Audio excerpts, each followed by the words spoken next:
तो अब तक आपने देखा था कि कैसे हम लोग एक डोनट की मॉडलिंग करते हैं, फिर उसके बाद उस पर टेक्सचरिंग करते हैं और कैसे उस पर पार्टिकल्स स्प्रेड करते हैं। और आज की इस वीडियो में हम देखने वाले हैं कि कैसे एक कूल सा रेंडर निकालते हैं, कुछ इस तरीके का। देखिए यहाँ पे मैंने डोनट रखा हुआ है और पीछे से मैंने कुछ ऑब्जेक्ट्स रखे हुए हैं और उसमें मैंने अच्छी सी लाइटिंग करी हुई है। तो इसका जो फाइनल रिजल्ट आने वाला है वो बहुत अच्छा आने वाला है। तो अगर आपने हमारी पुरानी वीडियोस नहीं देखी इस प्लेलिस्ट की तो पहले उनको देखो यार, उसके बाद इस वीडियो पे आते हैं। और अगर पुरानी वीडियोस देखी हैं तो देर किस बात की, चलिए शुरू करते हैं। पिछले ट्यूटोरियल्स को फॉलो करने के बाद आपका डोनट कुछ इस तरीके का दिख रहा होगा और अब हम इसमें लाइटिंग करने वाले हैं। और लाइटिंग करने से पहले एक बात आपको ध्यान में रखनी है कि आपका जो डोनट का स्केल है वो एकदम परफेक्ट होना चाहिए। मतलब रियल वर्ल्ड में डोनट जिस साइज का होता है उसी साइज का डोनट आपका इस 3D सॉफ्टवेयर के अंदर भी होना चाहिए, ताकि लाइट का बिहेवियर डोनट के साथ एकदम रियल वर्ल्ड जैसा हो। तो सीधा आपको आ जाना है अपने ब्राउजर पे और वहां पे आपको सर्च करना है डोनट एवरेज साइज। और ये सर्च करने पे आपको यहाँ पे डायमेंशंस मिल जाएंगे और इसमें लिखा है कि किसी डोनट का जो डायमीटर होता है वो 2.8 से 3.2 इंचेस के अराउंड होता है। तो हमको भी अपने डोनट का डायमीटर 2.8 से 3.2 इंचेस के बीच में रखना होगा। तो चलिए ब्लेंडर पे वापस आ जाते हैं। तो मैं तो अपने डोनट का डायमीटर रखना चाहूँगा 3 इंचेस और उसके लिए मैं Shift+A प्रेस करके एक यहाँ पर सिलेंडर क्रिएट कर लूँगा और इसका जो रेडियस है वो मैं रख लूँगा 1.5 इंचेस। मैंने 1.5 इसलिए रखा क्योंकि डायमीटर रेडियस का डबल होता है, मतलब कि रेडियस डायमीटर का हाफ होता है। तो इसलिए मैंने 3 का हाफ 1.5 इंचेस यहाँ पे रख दिया। और आप ध्यान रखिएगा कि आपको यहाँ पे 1.5 के बाद इंचेस का सिंबल भी लगाना है, वरना आपका डायमेंशन मीटर में आ जाएगा। तो अभी मैंने इसको 1.5 इंचेस कर लिया है और आप देखेंगे कि ये बहुत ज़्यादा पतला हो चुका है। तो इसको मैं थोड़ा सा Z एक्सिस में स्मॉल भी कर लेता हूँ, SZ प्रेस करके, और इसको आप इतना छोटा कर लीजिए। तो अभी आप देखेंगे तो हमारा जो डोनट है वो बहुत ही हमने बड़ा बनाया है, जबकि रियल डोनट का साइज़ बहुत छोटा होता है। तो इसको हमें छोटा करना होगा। उसके लिए हम दोनों को सेलेक्ट करेंगे, ऊपर की क्रीम और नीचे के डोनट को, और उसके बाद आपको S प्रेस करके इसको छोटा कर देना है। और जैसे ही आप इसको छोटा करेंगे तो आप देखेंगे कि इसके जो पार्टिकल्स हैं उनका साइज़ वही रह रहा है जो वो पहले था और डोनट छोटा हो जा रहा है। तो उसके लिए हमको इनके पार्टिकल का साइज़ भी चेंज करना पड़ेगा। तो पहले इसको मैं छोटा कर लेता हूँ और उसके बाद आपको क्रीम को सेलेक्ट करना है और पार्टिकल सिस्टम की सेटिंग में जाकर यहाँ पे आपको यहाँ से इसका स्केल चेंज कर लेना है। तो आप नीचे जाएंगे तो रेंडर के अंदर आपको स्केल मिलेगा, स्केल आपको चेंज करके छोटा कर लेना है। तो अभी मैं इसको मैनुअली इस पर क्लिक करके इसको मैं कर लूँगा 0.001। तो ये ज़्यादा छोटा हो गया, तो अब मैं इसको 0.003 कर लेता हूँ। अभी भी ये थोड़ा सा छोटा ही है, तो मैं इसको 0.004 कर लेता हूँ। तो अब मेरे ख्याल से ठीक लग रहा है। और अभी हमें इसको और छोटा करना है वैसे, तो इसको और छोटा कर लेते हैं कुछ इस तरीके का और इस सिलेंडर के रेडियस से मैच करवा लेते हैं। तो इतना सही रहेगा। और उसके बाद आपको सिलेंडर को डिलीट कर लेना है और पार्टिकल्स फिर से बड़े हो गए तो इनको हमें छोटा करना पड़ेगा। आपको जाना है स्केल में, पार्टिकल सिस्टम की सेटिंग में, और यहाँ से आप इसके स्केल को 0.001 कर लीजिए। इसको थोड़ा सा बढ़ाना पड़ेगा, लगभग 0.002, नहीं ये बड़ा हो जा रहा है, 0.001 सही है। और मुझे अपने डोनट पे ज़्यादा स्प्रिंकलर्स पसंद है तो मैं इसका नंबर भी बढ़ा लेता हूँ। तो इसका नंबर मैं बढ़ा के 200 कर लेता हूँ। अब ये मेरे ख्याल से सही लग रहा है। और इसका सीड वैल्यू मैं चेंज कर लेता हूँ ताकि ये थोड़ा रेंडमाइज हो जाए। ये मुझे सही लग रहा है। तो अब हमारा डोनट लाइटिंग करने के लिए रेडी है, लेकिन उसके लिए यूज़ होने वाला है एक एड ऑन, और उस एड ऑन के बिना ये वीडियो अधूरा है। तो वो आपको पहले डाउनलोड करवा लेता हूँ। तो उसके लिए आप सीधा आ जाइए ब्राउज़र पे और वहाँ पे आपको सर्च करना है ब्लेंडर किट एड ऑन। और blender kit add on search करने के बाद टॉप पे आपको मिल जाएगा ब्लेंडर किट डाउनलोड। तो यहाँ से आपको ब्लेंडर किट को डाउनलोड कर लेना है और ये यहाँ पर डाउनलोड हो जाएगा। फिर उसके बाद आपको सीधा आ जाना है वापस से ब्लेंडर के अंदर और उसके बाद आपको यहाँ पे एडिट में क्लिक करके प्रेफरेंसेस में जाना है और एड ऑन में जाकर यहाँ पे एड ऑन वाले सेक्शन में जाकर इंस्टॉल पे क्लिक कर देना है और यहाँ से आपको डाउनलोड सेक्शन में जाकर उस एड ऑन को इंस्टॉल कर लेना है। मेरा तो पहले से इंस्टॉल है, आपको यहाँ पे इंस्टॉल पे क्लिक कर देना है तो आपका एड ऑन इंस्टॉल हो जाएगा। फिर आपके ब्लेंडर में भी कुछ इस तरीके का ड्रॉप डाउन दिखने लग जाएगा और इसका काफ़ी सारा यूज़ होने वाला है आज की इस वीडियो में। तो अब लाइटिंग करने से पहले सबसे पहले हम इस डोनट के लिए नीचे से फ्लोर बना देते हैं। तो उसके लिए आपको सिंपली एक प्लेन क्रिएट कर देना है और ये प्लेन ऊपर आ चुका है, तो आपको Shift+C प्रेस करना है, तो हमारा जो 3D कर्सर है वो एकदम सेंटर पे आ जाएगा। और उसके बाद आपको अपने प्लेन को सेलेक्ट करके Shift+S प्रेस करना है और सिलेक्शन टू कर्सर कर देना है, तो हमारा जो प्लेन है वो कर्सर पे आ जाएगा।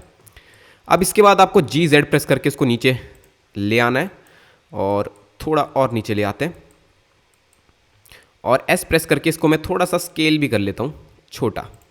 फिर इसके बाद मैं चाहता हूँ कि हमारा जो डोनट है वो एक प्लेट के ऊपर रखा हो, तो उसके लिए आपको क्या करना है, आपको इस 3D मॉडल वाले सेक्शन पे आना है और यहाँ पे आपको सर्च करना है प्लेट, और उसके बाद आपको यहाँ पे ड्रॉप डाउन पे आकर फ्री फर्स्ट पे क्लिक कर देना है। तो इससे क्या होगा कि सारे जो फ्री मॉडल्स हैं वो आपको पहले आने लग जाएंगे और यहाँ पे आपको मिल जाएगा एक प्लेट का मॉडल। तो आपको सिंपली इसको ड्रैग करके यहाँ पे रख लेना है। तो ये थोड़ा टेढ़ा आ गया है, इसको मैं एक बार फिर से यहाँ पे रख देता हूँ, साइड पे रख लेता हूँ क्योंकि डोनट के ऊपर वो टेढ़ा आ जा रहा था। अब ये बिल्कुल सही आया है। अब मैं इसको ग्रैब करके सेंटर पे ले आता हूँ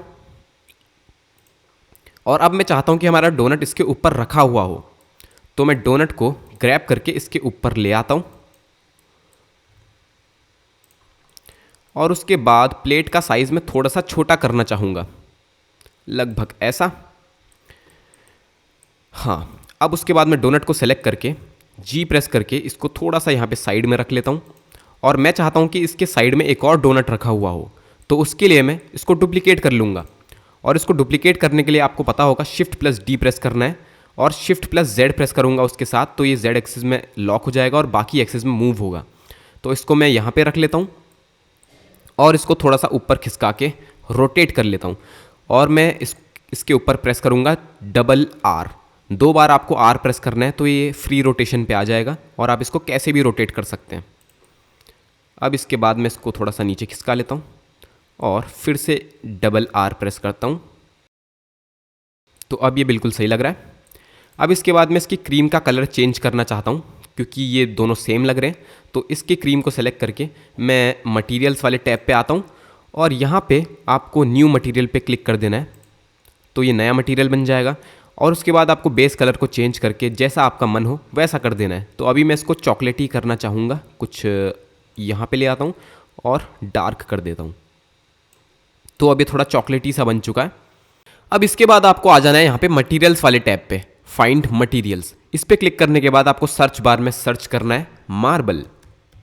मार्बल सर्च करने के बाद आपको एंटर प्रेस कर देना है और यहाँ पे आपको जो भी मार्बल पसंद आता है वो आप इस पर डाल सकते हैं। तो मैं तो ये वाला डालने वाला हूँ। आपको इसको ड्रैग करना है और प्लेन के ऊपर डाल देना है, तो इस पर ये मटेरियल आ जाएगा। अब इसके बाद मैं थोड़ा सा कैमरा भी सेट कर लेता हूँ और कैमरा सेट करने के लिए आपको Shift+A प्रेस करना है और कैमरा पे क्लिक कर देना है, तो यहाँ पर एक कैमरा आ जाएगा। अभी ये हाइड है, हाँ ये रहा कैमरा। तो आपको इसको ग्रैब करके ऐसे ले आना है और कैमरे में क्या दिख रहा है वो देखने के लिए आपको 0 प्रेस करना है। तो शायद यहाँ पर पहले से एक कैमरा है, एक कैमरा यहाँ पे है और एक कैमरा यहाँ पे है, तो इनमें से मैं किसी भी एक कैमरा को डिलीट कर लेता हूँ। अगर आपके पास कोई कैमरा नहीं था तो आप क्रिएट भी कर सकते हैं, जैसे मैंने आपको बताया उस तरीके से।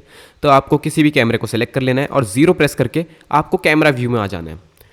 अब इसके बाद आपको N प्रेस करना है और N प्रेस करने के बाद आपको यहाँ पे कैमरा टू व्यू कर लेना है। तो इससे होगा ये कि अगर आप अपने व्यू को घुमाएंगे तो आपका कैमरा व्यू भी घूमने लग जाएगा, तो इससे आपको कैमरा सेटिंग करने में आसानी होगी। और आपको Shift+B प्रेस करके यहाँ पे ऐसे एक स्क्वायर बना लेना है, तो इससे आपका सीधा इस पर जूम हो जाएगा। अब आपको अपना कैमरा सेट कर लेना है जैसा भी आपको चाहिए, तो मैं इसको यहाँ पे सेट कर लेता हूँ। और एक चीज़ और, मैं आउटपुट सेटिंग में जाकर यहाँ पे इसके बाद मैं अपना रेजोल्यूशन चेंज करने वाला हूँ, तो यहाँ पे आपको कर लेना है 2000 और वाई में आपको कर लेना है 3000।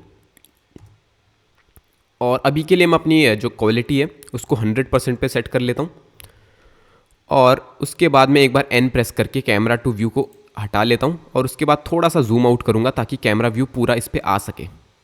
अब इसके बाद वापस आपको कैमरा टू व्यू को ऑन कर लेना है।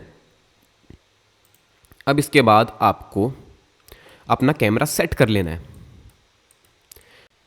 फिर आपको कैमरा की सेटिंग में जाके यहाँ पे डेटा पे क्लिक करके आपको यहाँ से फोकल लेंथ को चेंज करके 80 कर लेना है।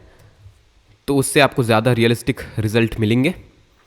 और उसके बाद आपको अपना कैमरा दोबारा से सेट करके जहाँ पे भी चाहिए वहाँ पे रख लेना है।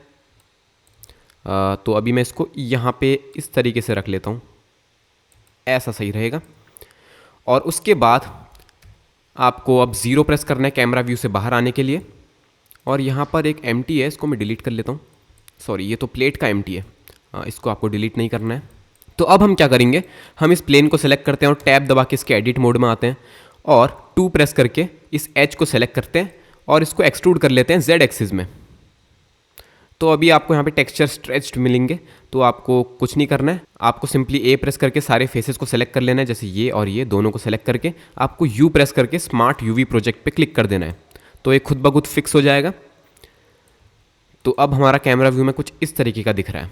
तो अब बारी आती है लाइटिंग करने की, और लाइटिंग करने से पहले आपको यहाँ पे रेंडर प्रॉपर्टीज़ पे आना है और यहाँ से आपको रेंडर इंजन को ईव से हटाकर साइकिल्स सेलेक्ट कर लेना है। और अगर आपके पास कोई GPU डिवाइस है तो आपको डिवाइस में GPU कंप्यूट कर लेना है, तो इससे आपको ज़्यादा रियलिस्टिक लुक्स मिलेंगे। तो अभी हम हैं मटीरियल मोड में, और मटीरियल मोड में आपको कुछ इस तरीके का दिख रहा होगा। और अभी मैं चाहता हूँ कि जो इसका कैमरा टू व्यू है इसको मैं ऑफ कर दूँ, ताकि मैं बार बार इसको हिलाते हुए कैमरा को गलती से ना हिला दूँ। तो मटीरियल मोड में आपको कुछ इस तरीके का दिख रहा है, लेकिन यहाँ पर हम रेंडर नहीं करने वाले, हम रेंडर करने वाले हैं रेंडर्ड मोड में। ये देखिए, यहाँ पे आपको क्लिक करना है। तो यहाँ पे हमारा बिल्कुल अंधेरा दिखेगा आपको, क्योंकि हमने यहाँ पे कोई भी लाइट नहीं डाली हुई है। अगर मैं यहाँ पे कोई लाइट डालूंगा तो इसमें उजाला हो जाएगा। जैसे मैं Shift+A प्रेस करता हूँ और लाइट में क्लिक करके अगर मैं यहाँ पे एरिया लाइट डाल देता हूँ तो देखिए यहाँ पर उजाला हो चुका है। इसका मैं साइज़ छोटा कर लेता हूँ। देखिए, तो ये मेरी लाइट है, इससे यहाँ पे उजाला हो रहा है। और आप इस लाइट की सेटिंग में जाकर इसकी पावर को भी घटा सकते हैं। जैसे मैं अगर इसको 1 वॉट कर दूं तो इससे थोड़ा कम उजाला होगा। तो इस तरीके से हम लाइटिंग करते हैं, लेकिन आज हम इस तरीके को यूज़ नहीं करने वाले हैं, हम एक दूसरा तरीका यूज़ करने वाले हैं। तो उसको कहते हैं HDRI लाइटिंग। तो वो कैसे करते हैं वो मैं आपको बताता हूँ। आपको सिंपली यहाँ पे आ जाना है फाइंड HDRIs पे, और आपको इस पर क्लिक कर देना है और यहाँ से आपको इस आई वाले बटन पे क्लिक कर देना है। तो आपको यहाँ पे कुछ HDRIs दिखने लग जाएंगे और आपको फिल्टर में जाना है और फ्री फर्स्ट पे क्लिक कर देना है। तो अब आपके जो सारे फ्री HDRIs हैं वो पहले आने लग जाएंगे। तो यहाँ से आपको एक अच्छा सा HDRI चूज़ कर लेना है, जिससे आपके सीन में एक अच्छी सी लाइटिंग हो जाएगी। तो आपको एक ऐसा HDRI चूज़ करना है जिसमें ज़्यादा ग्रीन कलर ना हो, क्योंकि उसके बाद लाइटिंग थोड़ी अजीब सी लगने लग जाती है। जैसे इस वाले में काफ़ी ग्रीन कलर है, तो ये मैं बिल्कुल भी प्रीफर नहीं करूँगा। इसके बाद थोड़ा आगे जाते हैं और ये HDRI भी सही है, लेकिन उतना ख़ास नहीं है। थोड़ा और आगे जाते हैं और यहाँ पे भी कुछ HDRIs अच्छे हैं। हाँ, और ये वाला HDRI मुझे पर्सनली थोड़ा अच्छा लग रहा है, क्योंकि इसमें ज़्यादा ग्रीन कलर नहीं है, तो इससे लाइटिंग थोड़ी अच्छी आती है। तो इस पर मैं लेफ़्ट क्लिक प्रेस कर देता हूँ और ओके कर देता हूँ। तो इससे हमारे सीन में अब लाइटिंग हो जाएगी। तो देखिए यहाँ पर एक ये HDRI सा आ चुका है और हमारे सीन में एक लाइटिंग हो चुकी है। लेकिन अभी ये काफ़ी नहीं है, अभी हमको काफ़ी कुछ और इसमें करना है इस लाइटिंग को और बेटर करने के लिए। और अगर आपके उसमें भी मेरे तरह ऐसा नॉइज़ आ रहा है, तो इस नॉइज़ को हटाने के लिए आप रेंडर सेटिंग पे आइए और यहाँ से आपको व्यू पोर्ट के अंडर आपको डिनॉइज़ दिखेगा, आपको इस पर क्लिक कर देना है। तो अब आपका ये नॉइज़ आना बंद हो जाएगा और आपको क्लियर प्रीव्यू दिखने लग जाएगा। तो अभी मैं इस लाइटिंग में कुछ चेंजेस करने वाला हूँ।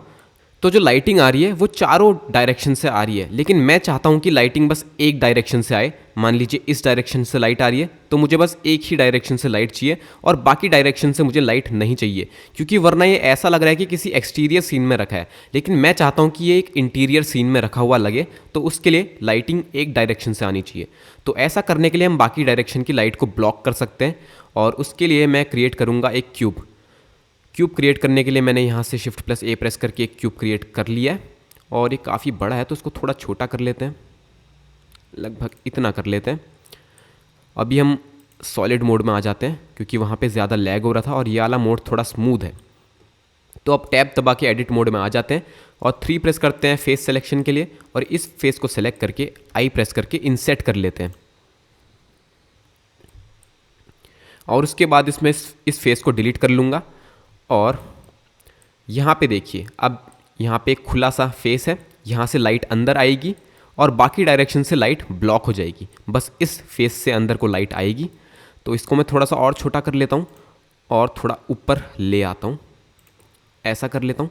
अब मैं रेंडर्ड मोड में जाके देखता हूँ, तो अब हमारे सीन में जो लाइट है वो काफ़ी ज़्यादा कम हो चुकी है और कैमरा व्यू में हमारा क्यूब आ रहा है। तो मैं इसको थोड़ा सा बड़ा कर लेता हूँ क्यूब को।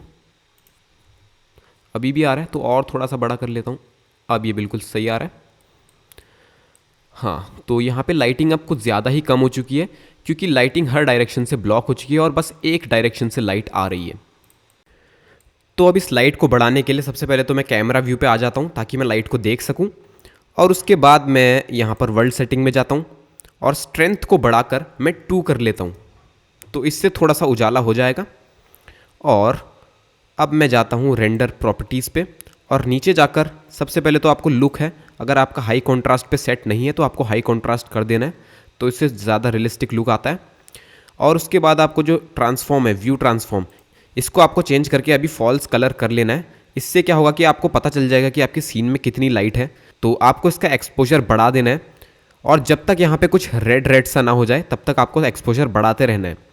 जब यहाँ पे रेड रेड सा आने लग जाता है इसका मतलब आपके सीन में लाइटिंग ज़्यादा हो रही है, तो आपको इस रेड वाली वैल्यू को कम ही रखना है, ज़्यादा नहीं रखना है। अगर आप इसको बहुत ज़्यादा कर देंगे तो आपका सीन बहुत ही ज़्यादा ब्राइट हो जाएगा। तो आपको इसको एक सही अमाउंट में रखना है, लगभग इतना सही रहेगा।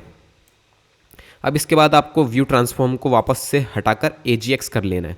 तो अब आप देखेंगे तो आपके सीन की लाइटिंग भी काफ़ी बढ़िया लगने लग जाएगी।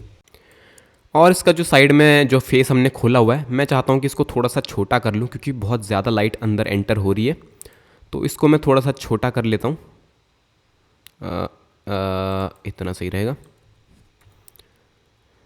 हाँ, अब इसके बाद में एक चीज़ आपको और बताना चाहता हूँ। देखिए, जो अंदर जो फेसेस हैं इसका कलर अभी वाइट है। जो ये हमने क्यूब क्रिएट किया है इसके फेस का कलर वाइट है। अगर मैं इसका कलर चेंज करूँ तो क्या होगा, मैं अभी आपको कैमरा व्यू पे जाके दिखाता हूँ। अगर मैं इसके मटेरियल प्रॉपर्टीज़ में आकर न्यू मटेरियल ऐड करता हूँ और इसका बेस कलर अगर मैं नीचे को डार्क करता जाता हूँ तो हमारे सीन की लाइट भी कम होती जाएगी। देखिए, यहाँ पे शेडो काफ़ी ज़्यादा बढ़ चुकी है और वहीं अगर मैं इसको लाइट करता हूँ तो हमारे सीन की शेडो कम हो चुकी है। तो ऐसा इसलिए होता है क्योंकि हमारे बाहर से जो लाइट आ रही है, इन्वायरमेंट लाइट, वो इसी वॉल से बाउंस करके वापस इस पर पड़ रही है। तो अगर हम इसका कलर लाइट कर देते हैं तो ज़्यादा लाइट बाउंस होकर इस पर आती है। अगर हम इसका कलर डार्क कर देते हैं तो ज़्यादा लाइट बाउंस नहीं हो पाती है। तो अभी मैं इसको एक सही अमाउंट में रख लूँगा जिससे शेडो भी परफेक्ट आए। तो अगर मैं इसको पूरा यहाँ पे डार्क कर लूँगा तो देखिए शेडो बहुत ही ज़्यादा डार्क आ रही है, लेकिन इतनी डार्क शेडो हमको नहीं चाहिए, हमको थोड़ा सा ब्राइट चाहिए। इतना सही रहेगा। तो अब ये सही लग रहा है। तो अब हमारी लाइटिंग तो हो चुकी है, अब बारी आती है सीन में कुछ और ऑब्जेक्ट्स को रखने की ताकि हमारा सीन और भी ज़्यादा बढ़िया लगे। तो उसके लिए आपको ऑब्जेक्ट्स में जाना है और यहाँ से आपको अपने मन चाहे ऑब्जेक्ट यहाँ पे रख देने हैं। तो सबसे पहले तो मैं यहाँ पे सर्च करूँगा यूटेंसिल और यहाँ से मैं कुछ बर्तन के मॉडल उठाऊँगा और ये वाला मॉडल मैं यहाँ पे रख लेता हूँ। और सबसे पहले मैं सॉलिड मोड में आ जाता हूँ या फिर मटेरियल मोड में ताकि ये सीन ज़्यादा लैग ना करे। अब इसको मैं सही जगह पे प्लेस कर देता हूँ और इसके बाद मैं कुछ और ऑब्जेक्ट्स भी यहाँ पे ऐड कर देता हूँ। जैसे मैं यहाँ पे लिख देता हूँ वाटर ग्लास और यहाँ से मैं ये वाला मॉडल उठा के यहाँ पे रख देता हूँ, लेकिन ये थोड़ा बड़ा हो रहा है तो इसको मैं छोटा कर लेता हूँ। और एक चीज़ और आप नोटिस करेंगे कि हमारा जो पीछे की दीवार है वो थोड़ा पास हो रही है, तो इसको हमें थोड़ा दूर करना पड़ेगा और उसके लिए हमें ये वाले क्यूब को भी दूर करना पड़ेगा। तो इसको मैं सेलेक्ट करके इसको एक्स एक्सिस में ऐसे मूव कर लेता हूँ और यहाँ से भी मैं इसको सेलेक्ट करके एक्स एक्सिस में मूव कर लेता हूँ। लेकिन आप देखेंगे कि यहाँ पे टेक्सचर जो है वो स्ट्रेच हो रहा है, तो ऐसा ना हो इसलिए आपको ऑप्शंस में जाना है और करेक्ट फेस एट्रीब्यूट को ऑन कर लेना है। तो अब ऐसा बिल्कुल नहीं होगा और इसको आपको ऐसे रख लेना है। अब आपको जो अपना आपने मॉडल डाउनलोड किया था उसको यहाँ पे प्लेस कर लेना है, लेकिन इसको थोड़ा ऊंचा भी हमें करना होगा, तो इसको थोड़ा ऊंचा कर लेते हैं इतना। और सेम हम क्यूब को भी कर लेते हैं। हाँ, अब हम ऑब्जेक्ट्स को सही जगह पे प्लेस कर लेते हैं।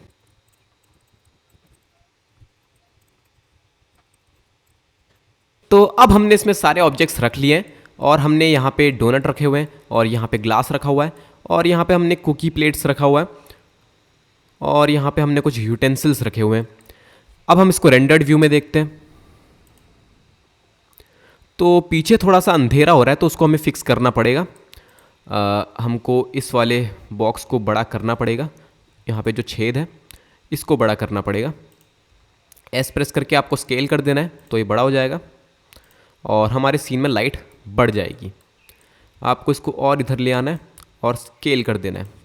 अब आप एक बार कैमरा व्यू में जाके देखेंगे तो लाइट सही हो चुकी है। और अब बारी आती है इस सीन को रेंडर करने की, लेकिन उससे पहले मैं एक चेंज करना चाहता हूँ। आपको कैमरा सेलेक्ट कर लेना है और मटेरियल प्रीव्यू पे आ जाना है और उसके बाद आपको कैमरा सेटिंग में जाकर यहाँ से डेप्थ ऑफ फील्ड को ऑन कर लेना है और फोकस ऑब्जेक्ट में आपको अपना डोनट डाल देना है, तो डोनट पे फोकस आ जाएगा। और इसके बाद आपको अपना एफ स्टॉप वैल्यू को चेंज करना है और थोड़ा सा बढ़ा देना है। और इससे क्या होगा, पीछे आपका बैकग्राउंड ब्लर हो जाएगा और सामने पे फोकस रहेगा तो रियलिज्म और ज़्यादा बढ़ जाएगा। तो एफ स्टॉप को मैं लगभग 15 या फिर 13, आपको जैसा भी सही लगता है वैसा कर लीजिए।